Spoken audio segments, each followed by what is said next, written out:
जय भीम, जय संविधान. मी Rahul Gaikwad, secretary international outreach and engagements from Vanchit Bahujan Aghadi. नवल वाटतं मीडियाकडे पाहताना आणि हसायला सुद्धा येतं. आज जे जगभरामध्ये इराण, इस्रायल आणि अमेरिका याबद्दलच्या ज्या न्यूज चालू आहेत, म्हणजेच अर्थातच युद्धाबद्दलच्या न्यूज, याबद्दल भारतीय मीडिया एवढा जागा झालाय अचानक आणि अशा पद्धतीचे नरेटिव्ह सेट करतोय.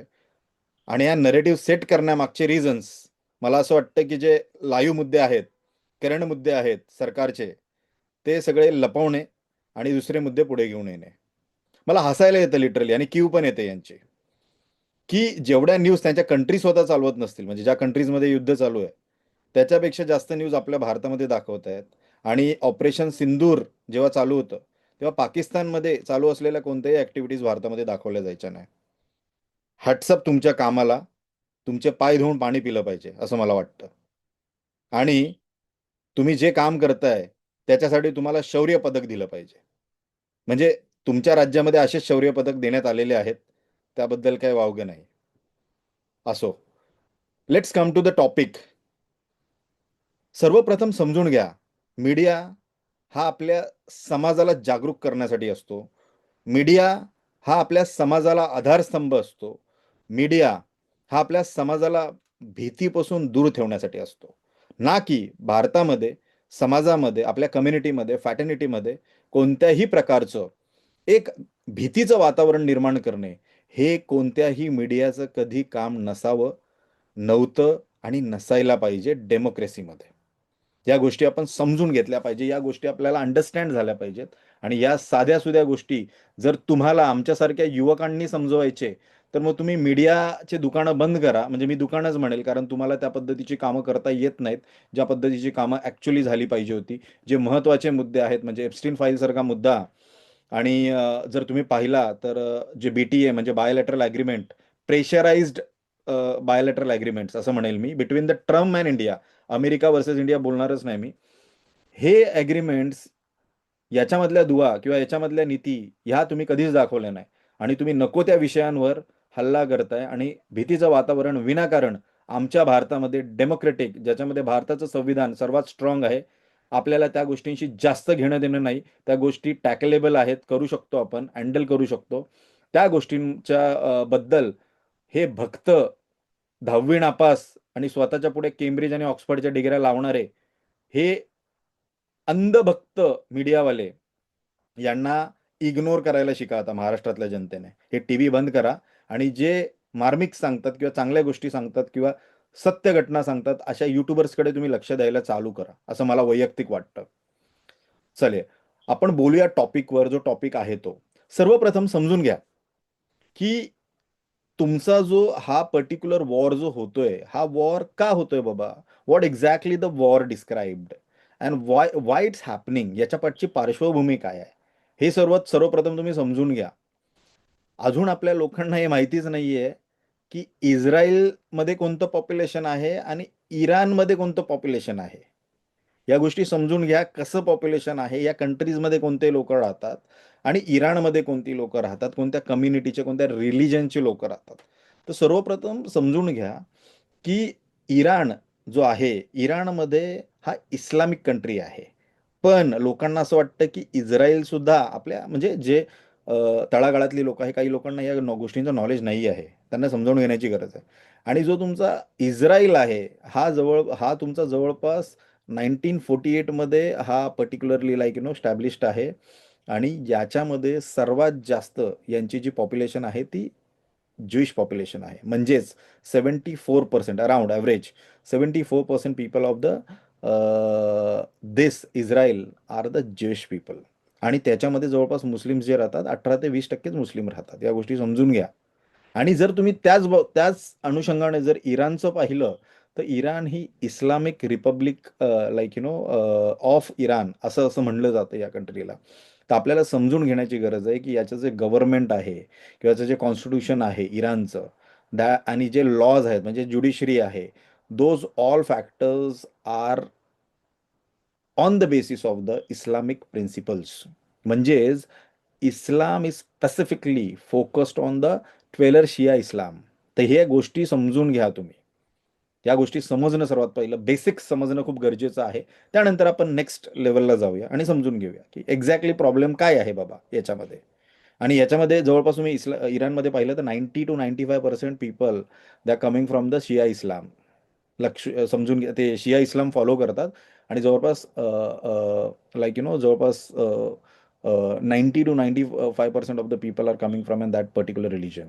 तर ह्या गोष्टी तुम्ही समजून घ्या, कशा होतात, काय होतात, बेसिक्स काय आहे, या गोष्टी आपल्याला समजणं गरजेचं आहे.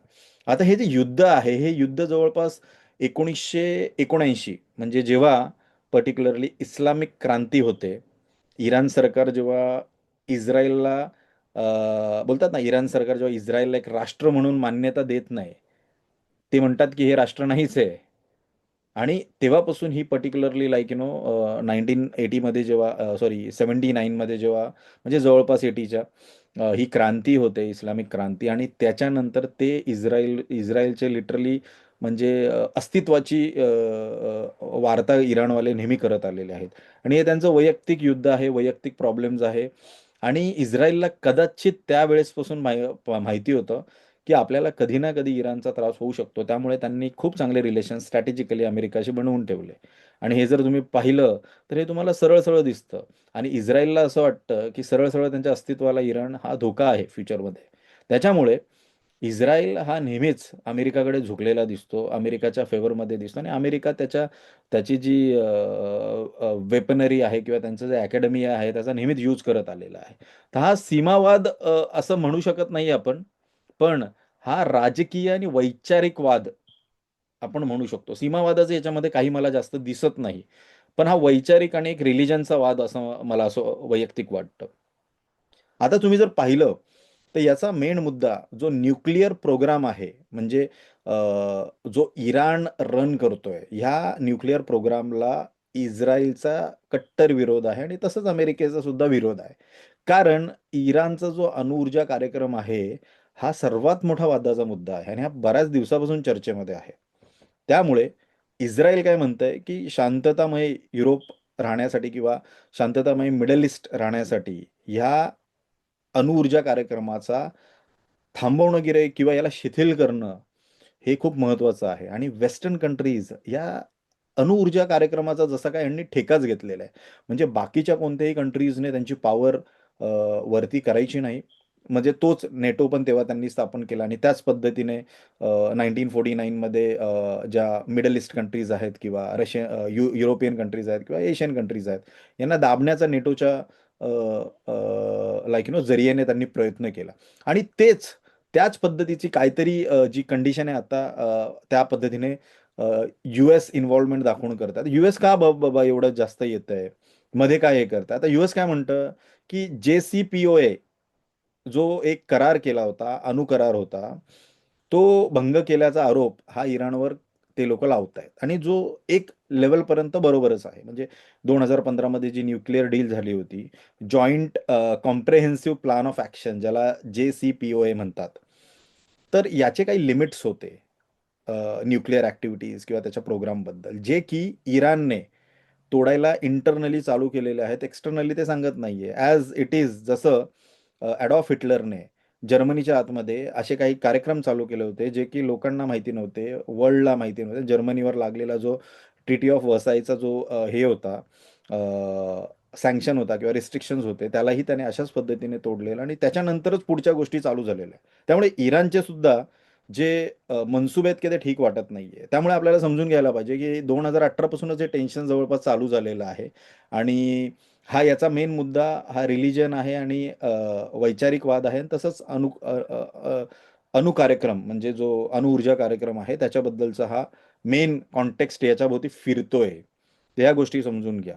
आणि तसंच आपण जर पाहिलं तर इराण जो आहे, इराणमध्ये जर पाहिलं तुम्ही, तर सपोर्टिव्ह जे ग्रुप्स आहेत इराणला, म्हणजे अपोज टू द इस्राईल जे ग्रुप्स आहेत, ते सगळे इस्लामिक कंट्रीज आहे. म्हणजे तुम्ही जर पाहिलं तर हजबुल्ला आहे तुमचं लेबननमध्ये, तसंच हमाज आहे गाझामध्ये, हौटीज आहे तुमचं जसं यमनमध्ये, किंवा शिया मिलिटंट्स आहेत इराक आणि सिरियामध्ये. Those all troops you can say, किंवा हे सगळे ग्रुप्स आहेत, हे इनडायरेक्टली इस्रायलवर खूप जास्त अटॅक करतायत, किंवा त्याला अँटी इस्रायल फोर्सेस म्हणून त्यांना डिक्लेअर करतायत, आणि त्यांच्याबद्दल खूप सारं हे करतात. म्हणजे इंटरनली वाद हे 1979 पासूनच चालू आहेत. तर आता सध्या जर तुम्ही पाहिलं तर डोनाल्ड ट्रम्पने ऑलरेडी इराणवर खूप सारे सँक्शन्स लावायला चालू केलेले, सायबर अटॅक्स आहे, शॅडो वॉर्स आहेत, किंवा असॅसिनेशन्स आहेत, किंवा इनडायरेक्ट स्ट्राईक्स आहेत, हे करायला चालू केलेले 2025 पासून तुम्ही पाहत असताल. आणि इव्हन इस्रायलने ज्या पद्धतीने काम केलेलं आहे ते तर म्हणजे हिस्ट्रीमध्ये, त्या कोणत्या हिस्ट्रीमध्ये ते मेन्शन करावं का नाही याच्याबद्दलही शंका आहे. त्यामुळे आपल्याला समजून घ्यायला लागेल की कशा पद्धतीने अमेरिका इस्रायलला घेऊन युरोपमध्ये स्वतःचं पॉवर बनवते रशियावर अटॅक करण्यासाठी. आणि जर रशियावर अटॅक होत असेल तर इनडायरेक्टली एशिया सुद्धा खाली जातो. मला असं वाटतं की नॅटो स्थापन करण्याच्या मागे अजून एक अशी गोष्ट होती जी हिडन आहे, कधीच बाहेर आली नाही. ती म्हणजे भारताचं संविधान हे येत होतं. डॉक्टर बाबासाहेब आंबेडकर भारताचं संविधान लिहित होते त्यावेळेस, आणि हा सगळ्यात मोठा फ्युचरिस्टिक धोका वेस्टर्न कंट्रीजसाठी होता, आणि त्यासाठी नेटोचं स्थापना झाली आहे. हा म्हणजे असं मी म्हणत नाही की पुरेपूर, पण हा वन ऑफ एक पार्ट आहे, आणि ज्याच्यावर आपली खूप चांगली रिसर्च चालू आहे की कशा पद्धतीने नेटो हा भारताच्या अपकमिंग येणाऱ्या संविधाना थ्रू येणाऱ्या पॉवरला घाबरत होता, फ्युचरिस्टिकली स्वतःला सेफगार्ड करायचा प्रयत्न करत होता. या गोष्टी आपण समजून घ्यायला पाहिजे.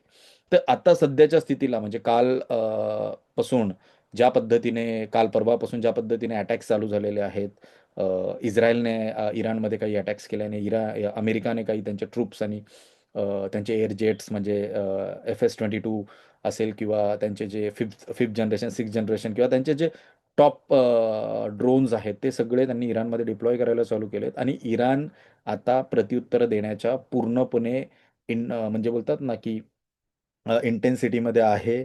आणि त्या पद्धतीने अमेरिका आणि इस्रायल म्हणजे 2 वर्सेस 1, आणि इकडून ज्या कंट्रीज आहेत, जसं मी सांगितलं यमन आहे, लेबनन आहे, त्याच्यामधल्या ज्या कंट्रीज आहे, हमास आहे, या सगळ्या एकत्र होऊन आता हे एक सिच्युएशन तयार झालेलं आहे. पण हे वर्ल्ड वॉरचं सिच्युएशन आहे, असं जे आपले तथाकथित, जे आपले मूर्ख मीडियावाले जे म्हणतायत ते सर्रास चुकीचं आहे. या गोष्टी समजून घ्या. काही आपलं पसरवायचं, मूर्खासारखं काहीतरी बडबड करायचं आणि लोकांमध्ये भीती निर्माण करायची, हे बंद करा. Let's understand now the second level की why America is taking interest in to this war. हे समजून घ्या सर्वप्रथम. अमेरिका का घुसतंय मध्ये मध्ये, अमेरिकेचं काय घेणं देणं आहे इराणमध्ये, आणि कारण त्यांचा तो इंटरनल वाद आहे, आणि खूप वर्षाचा वाद आहे. पण समजून घ्या, अमेरिका काय म्हणतंय की अप्रत्यक्षित, म्हणजे पहिलं ते अप्रत्यक्षित देत होते, म्हणजे हिडन खांद्यावर बंदूक ठेवून इस्रायलच्या, पण आता सरळ सरळच त्यांच्या सोबत गेलेले आहेत. आणि ॲज युजल ते नेहमी काहीतरी कारण द्यायचं म्हणून असं सांगतायत की they are coordinating airstrikes targeting the Iranian military infrastructure and leadership. Why? Because they are indirectly, directly supporting to the Israel. Why? तर आपले ट्रूप्स, आपल्या जे फ्लिट्स आहेत, किंवा आपले जे एअर मार्शल्स, किंवा तिथे लागलेल्या ज्या पण आपल्या सैन्य दल आहे, त्याला प्रोटेक्ट करण्यासाठी आम्ही हे हल्ले चालू केलेले आहेत. तुमच्या इंटरनल वॉरमध्ये आम्हाला, आमच्या लोकांना किंवा आमच्या सेनेला काही त्रास झाला नाही पाहिजे, हे त्यांचं म्हणणं आहे. विच इज ऑनेस्टली व्हेरी हास्यास्पद. म्हणजे मला असं वाटतं खूप हास्यास्पद स्टेटमेंट्स तिकडून येत आहेत. त्यांचं असं म्हणणं आहे की अमेरिकन सिक्युरिटीचा मामला आहे, US ट्रूप्स आहेत किंवा अलाइज. आता ते असं पहिलं असं म्हणत होते, आणि आता असं म्हणतात की अलाइज म्हणजे आमच्या अलाइज आहेत इस्रायल, तर आम्ही त्यांना सपोर्ट करणार. आणि वॉशिंग्टन काय बोलतंय? Washington argues that the Iran advancement in nuclear enrichment and long run missile capabilities are threatened to the world and global peace. असं अमेरिकेचं म्हणणं आहे, आणि वॉशिंग्टनचं म्हणणं आहे. अहो, ट्रम्प ग्लोबल पीसची धजिया उडवणार आहे. तुम्हीच आहात ना, नाहीतर तुम्हाला नोबेल प्राइज भेटलं असतं. का ना भेटलं तुम्हाला? याचं तुम्ही आत्मचिंतन केलं पाहिजे, समजून घेतलं पाहिजे. तुम्ही पीसच्या वार्ता करू नका, कारण तुम्ही फार राईट विंगर्स आहात. त्यामुळे तुम्ही आमच्याबरोबर किंवा लोकांना काही खोट्या अशा अपेक्षा, किंवा तुमच्या मीडिया थ्रू जे नरेटिव्ह पसरवताय ते बंद करा. US has increase it's military presence in the middle east since long back. जवळपास मी तुम्हाला मागेही सांगितलेलं की इंडिया पाकिस्तान वॉर व्हायच्या अगोदर युएसने 6 महिन्या अगोदर कशा पद्धतीने डिप्लॉयमेंट्स इंडोनेशिया असेल किंवा चायना असेल किंवा लाईक टुवर्ड्स टू आपल्या ज्या इंडियाच्या आजूबाजूच्या जेवढ्या कंट्रीज आहेत तिथे कशा पद्धतीने वॉरच्या सामग्रीज डिप्लॉय केलेल्या किंवा जे वॉर आर्म्स आहेत ते कशा पद्धतीने डिप्लॉय केलेले आणि असंच मिडल ईस्टमध्ये एअरक्राफ्ट्स असतील, फायटर जेट्स असतील किंवा मिसाईल्स असतील, हे ऑलरेडी डिप्लॉय केले गेलेले. तर ही वॉरची तयारी तुम्ही ऑलरेडी चालू केलेली, त्यामुळे लोकांना फसवू नका. यूएसचे जे लाईक F-22 जे एअरक्राफ्ट्स आहेत ते ऑलरेडी तुम्ही डिप्लॉय केलेले आहात. त्यामुळे हे कॉम्बॅक्ट ऑपरेशन्स तुम्ही करताय आणि तुम्ही असं सांगताय की यांनी प्रॉब्लेम केला म्हणून आम्ही करतोय. अरे तुम्ही ऑलरेडी डिप्लॉय करून बसलेले आहात तिथे, सगळं तुमचं सगळं सैन्य लावून बसलेलं आहात, तुम्ही तिथे सगळ्या गोष्टी करून बसलेला आहात, तर डेफिनेटली ते तुम्हाला अटॅक देणारच ना. त्यांनाही त्यांच्या सोव्हनिटीला त्यांना प्रोटेक्ट करायचं असेल. हां, ते जर चुकीच्या गोष्टी करतायत, त्या जर चुकीच्या गोष्टींनी जातायत, तर डेफिनेटली त्यांना म्हणजे हे दोन्ही कंट्रीज आहेत ना, मला असं वाटतं, की बुद्धिझम जो आहे आपला, तो सम्यक मार्ग निवडतो, मध्ये मधला मार्ग निवडतो. ह्या ज्या कंट्रीज आहेत ना, एक एक्स्ट्रीम फार विंगर आहे आणि एक इस्लामिक विंगर आहे. आणि याच्यामध्ये काय होतं, इस्लामिक म्हणजे फार इस्लामिक असं म्हणेल मी. जो सॉफ्ट इस्लामिक आहे, तो याच्यामध्ये कुठेच दिसत नाही. कारण ज्या पद्धतीच्या हरकती हे दोघे जण करतायत, त्या पद्धतीच्या हरकतींमुळे या वर्ल्डमध्ये कधीच पीस येऊ शकत नाही. तुम्ही काही करा दोन्ही साईडने. या वर्ल्डमध्ये पीस फक्त एकाच आयडिओलॉजीने येऊ शकतो आणि तो सम्यक मार्ग आहे आणि तो तथागत गौतम बुद्धांनी दिलेला मार्ग आहे आणि तो भारताकडे आहे, जो की डेमोक्रेटिक इक्वॅलिटी बेस मांडणारा हा मार्ग यूज करणारा आपल्याकडे नेताच नाही आहे. That is the biggest issue. कारण आपल्याकडे सगळे चीटर्स आहेत, आपल्याकडे सगळे थूक लावणारे आहेत. त्यामुळे आपल्याकडे सगळ्यात मोठं वेपन आहे तथागत गौतम बुद्धांची आयडिओलॉजी. ही जर आपण व्यवस्थित फॉलो केली, म्हणजे मी हे स्टॅटिस्टिकली किंवा प्रॅक्टिकली सांगत नाही आहे. ते मी पुढे सांगेलच थोड्या वेळाने. पण मी एक आयडिओलॉजिकली सांगतोय, की तथागत गौतम बुद्ध सम्यक मार्ग हा आपल्याकडे आहे.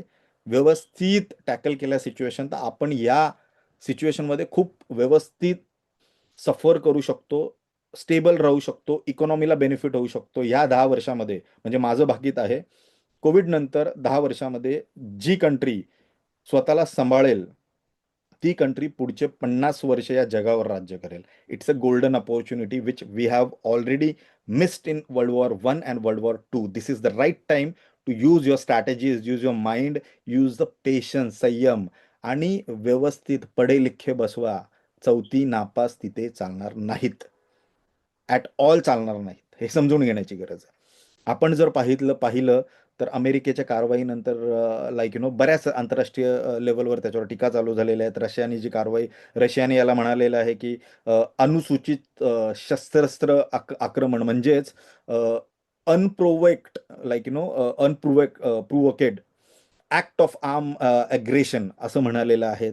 बऱ्याच म्हणजे सगळ्याच कंट्रीजने त्यांच्यावर ताशारे ओढलेले आहे युएसवर. अमेरिका आता फक्त समर्थक नाही, तर थेट इस्रायल बरोबर आलेला आहे. म्हणजे हे उघड झालेलं आहे, की आत्तापर्यंतचे जेवढेही प्रॉब्लेम जगामध्ये होत होते, इस्रायलकडनं त्या प्रॉब्लेम्सच्या पाठी कुठे ना कुठेतरी अमेरिकेचा हात होता. हे समजून घेण्याची गरज आहे. आता आपण अलायन्स इन दिस इव्हेंट म्हणजे अलायन्सेस कोणत्या कंट्रीज कोणत्या साईडला आहे, कोणत्या कंट्रीज कोणत्या साईडला आहेत, हे समजून घेऊ सर्वप्रथम. आपल्या लोकांना हे समजलं पाहिजे, अंडरस्टँड झालं पाहिजे. इस्रायलच्या अलाईज ज्या आहेत म्हणजे इस्रायलच्या साईडने ज्या कंट्रीज आहेत त्याच्यामध्ये युनायटेड स्टेट्स आहे सर्वप्रथम. कारण तो त्याचा मुख्य लष्करी सहयोगी आहे. वेपनरी प्रोग्राम्समध्ये, न्यूक्लिअर प्रोग्राम्समध्ये त्याचा सहयोगी आहे. युनायटेड किंगडम आहे, त्यांच्या सुरक्षेला पाठिंबा आहे. इराणवर त्यांची आक्रमक भूमिका आहे पहिल्यापासून. त्यानंतर युरोपियन युनियन जे आहे तुमचं, त्याच्यामध्ये फ्रान्स आहे, जर्मनी आहे, अजून 2-3 कंट्रीज आहेत. या कंट्रीज इस्रायलच्या सपोर्टमध्ये आहे. ऑस्ट्रेलिया इस्रायलच्या सपोर्टमध्ये आहे. सर्वात स्मार्ट देश जो असेल तो ऑस्ट्रेलिया मी असं मानतो. कारण अमेरिकेच्या परराष्ट्र आणि सुरक्षा धोरणावर ऑस्ट्रेलियाच्या खूप जास्त नाराजी आहे सध्याच्या स्थितीला. युक्रेन इस्रायलच्या साईडने आहे. सौदी अरेबिया आहे. युनायटेड अरब एमिरेट्स म्हणजेच UAE ज्याला म्हणतो, ज्याच्यामध्ये दुबईसारखी सर्वात फायनान्शियल सिटी म्हणून ओळखली जाते. बहरीन आहे. यांचा इन्फॉर्मल सपोर्ट कुठे ना कुठेतरी इस्रायलला आहे. आणि जर तुम्ही इराणला बघितलं, इराणच्या साईडने बघितलं कोणत्या कंट्रीज आहे, तर इराणच्या साईडने रशिया आहे, पूर्ण कंप्लीट रशिया. कारण इराणचं धोरणात्मक भागीदार तो आहे. कुठे ना कुठेतरी अमेरिकेवर त्यांचा खूप मोठा नॅटो वर्सेस युरोप ते आहेच ऑलरेडी. चायना एक कॉशियस पण बोलतात ना, पार्टली सपोर्टमध्ये आहे इराणच्या. आणि छुपा म्हणजे दुसऱ्यांच्या खांद्यांवर आजकाल चायना खूप शोल्डर्सवर बंदुकी ठेवून काम करतंय. तसं चायना आहे. पाकिस्तान आहे, बट ऑब्वियस ब्राझील आहे. तुमचं हेजबुल्ला, जसं मी सांगितलं, हमाज आणि हौतीस, या सगळ्या कंट्रीज आता सध्याच्या स्थितीला स्ट्रॉंगली इराणला सपोर्ट करतायत. आणि इन्फॉर्मल सपोर्टमध्ये मग ओमान आहे, यूच्या काही कंट्री, स्पेन वगैरे आहे, आणि युनायटेड नेशन्सच्या काही लाईक काही भूमिका ज्या आहेत त्या ह्या पर्टिक्युलरली न्यूट्रल आहेत. ते न्यूट्रलच असतात नेहमी. युएनच्या सगळ्या भूमिका न्यूट्रल असतात आणि at the end of the day ते कन्क्लूड होतात यूएसच्या साईडनेच. त्यामुळे ते युएन बनवले कशाला, ती एक खूप मोठी म्हणजे बोलतात ना, एक तारेवरची कसरत असं आपण म्हणू शकतो. लेट्स अंडरस्टँड की इंडियावर काय इम्पॅक्ट पडू शकतात या सगळ्या गोष्टींच्या, आणि आपण याला कसं टॅकल करू शकतो. म्हणजे व्यवस्थित कॉन्स्टिट्यूशनच्या याच्यामध्ये आपण जर पाहिलं तर कसं टॅकल करू शकतो. सर्वप्रथम, जे पीसच्या वार्ता करते युएस, आम्हाला ग्लोबल पीस आणायचं आहे, आम्हाला ग्लोबल सगळ्यांना शांत करायचं आहे. 1971 मध्ये जेव्हा पाक वॉर होतो, म्हणजे इंडिया पाकिस्तान वॉर होतं, तेव्हा 7th फ्लीट जी तुमची आहे, ती टास्क फोर्स 74 नंबरची जी टास्क फोर्स आहे यूएसची, ती तुमची पर्टिक्युलरली जर पाहिली, तुम्ही बे ऑफ बेंगालमध्ये आणून तुम्ही डिप्लॉय करता इंडिया पाकिस्तान वॉरमध्ये. अननेसेसरीली तुमचं काही घेणं देणं नसताना पण तिथे येऊन तुम्ही पुढे पुढे करत असता, आम्ही वॉर थांबवलं, आम्ही हे केलं, आम्ही ते केलं, ॲज युजल. आणि आम्हाला धमकवायचा प्रयत्न करता, पण आम्ही लोक काय थांबत नाही. आमच्याकडे बाबासाहेबांचं कॉन्स्टिट्यूशन आहे आणि आमच्याकडे भारताची ताकद आहे, त्यामुळे आम्ही काय थांबलो नाही. आणि तिथे 7th फ्लीट तुम्ही लावून टाकता. 5th फ्लीट तुमची लागते बहरीनमध्ये, मनामामध्ये. आणि तुमची जी योकासाका जपानमध्ये 7th फ्लीट लागते. त्याच्यानंतर जी होती ती तुम्ही बे ऑफ बेंगॉलमध्ये घेऊन येता. त्यामध्ये थोडं आम्हाला घाबरवायचा प्रयत्न करता मरीनकडून.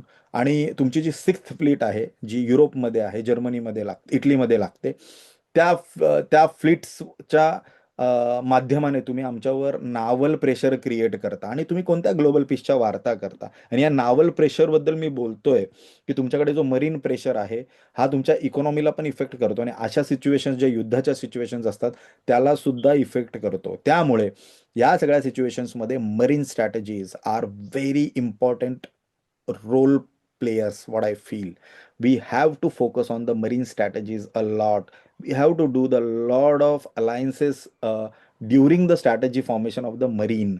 खूप इम्पॉर्टंट आहे. बाबासाहेबांनी याच्यावर खूप सांगितलेलं आहे, जे की चौथी 7वी बोलत होतो चुकून, चौथी नापास लोकांना कसं समजणार, कसं करणार त्याच्यावर.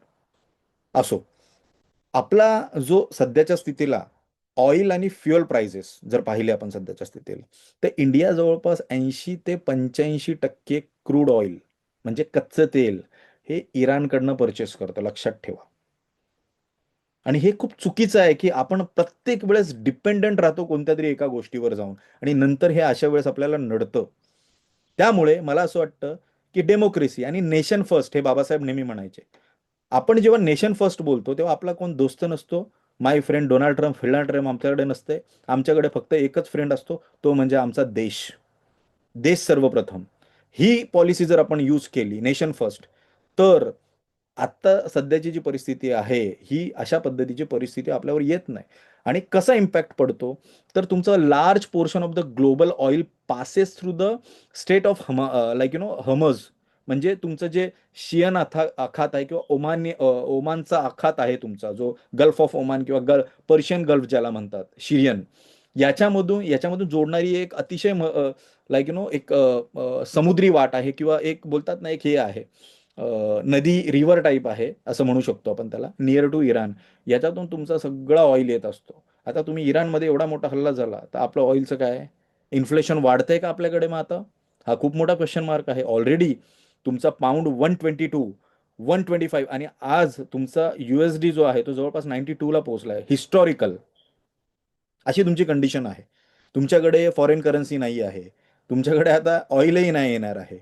तुमच्या स्ट्रॅटेजीज एकदम फेल आहेत, मला असं वाटतं. तुमचा लेझर आय जो आहे ना, तो मला असं वाटतं चायनीज लेझर आय लावलेला आहे त्याने. कोणता लावलेला आहे मला नाही माहिती. लाल आग आणि ते लेझर आहे आणि 56 इंची छाती पण जी आहे, ती मला असं वाटतं की ती कोणती तरी कार्टूनिस्टची छाती आहे. त्याच्यावर जरा तुम्हाला काम करावं लागेल 56 इंचच्या छातीवर. What I feel. Trade and shipping cost जे आहेत तुमच्या, middle east is one of the India's biggest trade partner. We have to understand that. War increases the shipping insurance, like the insurance and the freight cost basically. म्हणजे logistics तुमचं आता वाढणार आहे पुढे. लॉजिस्टिक्सचा cost तुमचा वाढणार आहे. सप्लाय चेन तुमचा खूप कमी होणार आहे. Supply chain and logistics is one of the important factor to run the economy. तुमच्या इन्फ्लेशनवर फरक पडणार आहे डेफिनेटली. तुमचे फर्टिलायझर्स आहेत, केमिकल्स आहे, फूड इम्पोर्ट्स आहे किंवा इंजिनिअरिंग गुड्स आहे, या सगळ्यावर तुमचा फरक पडणार, कारण तुम्ही डिपेंडंट राहिलात. तुम्ही डिपेंडंट राहायला नव्हतं पाहिजे, तुम्ही बॅलन्स्ड राहायला पाहिजे होतं. कोणती कंट्री काय करते आपल्याला घेणं देणं नाही. माझ्या कंट्रीला मला वरती आणि सेफ आणि बॅलन्स कसं करायचं आहे, that is the most important factor what I understand from the diplomacy and the national studies basically, or the international relations basically. Indians working in the Middle East will be affecting a lot because 8 ते 9 million Indians जवळपास तुमचे सध्याच्या स्थितीला gulf कंट्रीजमध्ये, Saudi Arabia असेल, UAE असेल, कतर असेल, त्याच्यामध्ये राहत आहेत. त्यांच्या जॉब्सवर इफेक्ट पडू शकतात. रेमिटन्स म्हणजे money sending to the India, त्याच्यावर इफेक्ट पडू शकतो. तसंच India may need the evacuation missions back to the like middle east countries. तर त्याच्यावर आपल्याला फोकस करावा लागेल आणि त्याचे कॉस्ट वाढेल, किंवा त्याचं एक बोलतात ना, एक अजून नवीन एक तुम्हाला ड्युटी वाढेल, असं मला असं वाटतं. India has the good relation with the Israel in aspect of the defence technology, weapon आणि ॲग्रिकल्चर. इराण बरोबर ऑइल आहे, चब्बार पोर्ट जो आहे तुमचा आता जो नवीन बांधला जातो, याच्यावर काम चालू आहे. त्या गोष्टीवर इंडिया डिप्लोमॅटिक बॅलन्सिंग करायला बघतं. पण कसं आहे की ऑइल बॅलन्सिंग करत असताना, ऑइल हा सर्वात महत्त्वाचा तुमचा कॉम्पोनंट आहे, आणि तो बॅलन्सिंग करत असताना मला असं वाटतं वैयक्तिक की आपण बॅलन्सिंग अप्रोच ठेवला पाहिजे. What I feel, instead of one sided, किंवा तुम्ही पर्टिक्युलरली लाईक म्हणजे एक वन साइडेड अप्रोच ठेवण्यापेक्षा मला असं वाटतं की तो बॅलन्सिंग अप्रोच जेवढा ठेवताल तेवढा भारतासाठी खूप खूप जास्त महत्त्वाचा जातो. भारताला त्याचा खूप फायदा होऊ शकतो. भारताला त्याचं खूप पुढे जाऊन like will get the lot of counters to be handled in future. त्याच्यामुळे बॅलन्सिंग अप्रोच इंटरनॅशनल रिलेशन्समध्ये, डिप्लोमेसीमध्ये किंवा फॉरेन रिलेशन्समध्ये हे खूप महत्त्वाचे असतात एखाद्या कंट्रीसाठी. आणि हे जर आपल्याला समजत नसेल तर आपण आपली बोरिया बिस्तर बांधून घरी बसावे, लेझर राहणे. चबार पोर्टचा जो मुद्दा आहे त्याच्यामध्ये तुमचे जे मोस्टली जे इम्पोर्ट्स आहेत ते तुमचे ट्रेड, लाईक जे ट्रेड्स आहेत ते तुमच्या अफगाणिस्तान आहे, सेंट्रल एशियामधून तुमच्याकडे येत आहेत, आणि तोही आता इफेक्ट पडणार आहे. ऑलरेडी तुम्ही सगळ्या साईडने चॉकअप झालेले आहात. टेरिफचा मुद्दा असेल, इप्स्टीन फाईल असेल, किंवा बाकीच्या सगळ्या गोष्टी आहेत, या हँडल करत असताना एक ना एक तुमच्यावर भाराभार चिंध्या अशा पद्धतीने सगळ्या गोष्टी होत आहेत. स्टॉक मार्केटवर फरक पडू शकतो. मार्केट व्होलॅटिलिटी हलू शकते. रुपी तुमचा ऑलरेडी वीक आहे, अजून वीक होऊ शकतो. फॉरेन इन्व्हेस्टर्स विड्रॉवल हे ऑलरेडी तुमच्याकडे चालू आहे. फॉरेन इन्व्हेस्टर विड्रॉवल म्हणजे तुमच्याकडे होतच नाहीये तर विड्रॉल कुठून करतील. गोल्ड प्राइस वाढू शकतं, महत्वाचं. गोल्डची प्राइस तुमची वाढू शकते, ज्याच्यावर तुम्हाला काम करण्याची गरज आहे, अंडरस्टँड करण्याची गरज आहे. रिअल इस्टेटमध्ये इन्व्हेस्टमेंट्स करा. Real estate is the most important asset class, ज्याच्यामध्ये टच अँड फील इन्व्हेस्टमेंट असते. त्यामुळे रिअल इस्टेटमध्ये जर तुम्ही इन्व्हेस्टमेंट करताल तर ती इन्व्हेस्टमेंट सेफर साईडला जाते, instead of putting up the like money in to this kind of investment, जिथे तुम्हाला कॉन्टेक्स्ट माहिती नाही की पुढे काय होईल, किंवा काय होऊ शकतं, किंवा काय प्रॉब्लेम्स असू शकतात, किंवा कशा पद्धतीने तुम्ही पुढे म्हणजे बोलतात ना ह्या प्रॉब्लेम्सला हँडल करू शकता की नाही करू शकत. सो नाव लेट्स अंडरस्टँड की याच्यावर तोडगे काय. म्हणजे सर्वप्रथम मला असं वाटतं की मीडियाने एक पीसफुल, न घाबरवण्याची भूमिका घेतली पाहिजे. तोंडात येतंय, लोक टी व्ही बघताय म्हणून बडबड करून काही फायदा नाही. तर मला असं वाटतं की ह्या गोष्टींवर आपल्याला खूप लक्ष देण्याची गरज आहे. सर्वप्रथम आपल्याला ह्या गोष्टीमध्ये अंडरस्टँड करण्याची गरज आहे की कशा पद्धतीने हे चालतं, कशा पद्धतीने हे होतं, आणि का आपण पर्टिक्युलरली अशा गोष्टी करतोय ज्या गोष्टींमुळे आपल्या देशामध्ये एक भीतीचं वातावरण तयार होईल. आपण असं नाही केलं पाहिजे. आपण सर्वप्रथम लक्ष दिलं पाहिजे की देशामध्ये कशा पद्धतीने शांतता राखली जाईल, आपल्या देशाला कशा पद्धतीने आपण वरती आणलं जाईल, कशा पद्धतीने आपल्याला बॅलन्सिंग अप्रोच ठेवला पाहिजे, किंवा बॅलन्सिंग भूमिका मांडल्या पाहिजेत मीडियाच्या थ्रू, सो दॅट कधी कधी मीडिया सुद्धा सरकारला समजवू शकते कधी कधी मीडिया सुद्धा सरकारला उपदेश देऊ शकते की तुम्हाला ऍक्च्युली करायचंय काय. पण इथे वेगळंच चाललेलं आहे ना सर्व. आपण ऑलवेज काय करतो की आपण वेगळ्या पद्धतीने आपण काम करायचा प्रयत्न करतो आणि at the end of the day we stuck up somewhere. मला असं वाटतं या गोष्टींवर लक्ष दिलं पाहिजे. नेशन फर्स्ट जो मुद्दा मी महत्वाचा मुद्दा सांगितला की नेशन फर्स्ट या पॉलिसीवर आपल्याला लक्ष दिलं पाहिजे. बॅलन्सिंग अप्रोच ठेवला पाहिजे.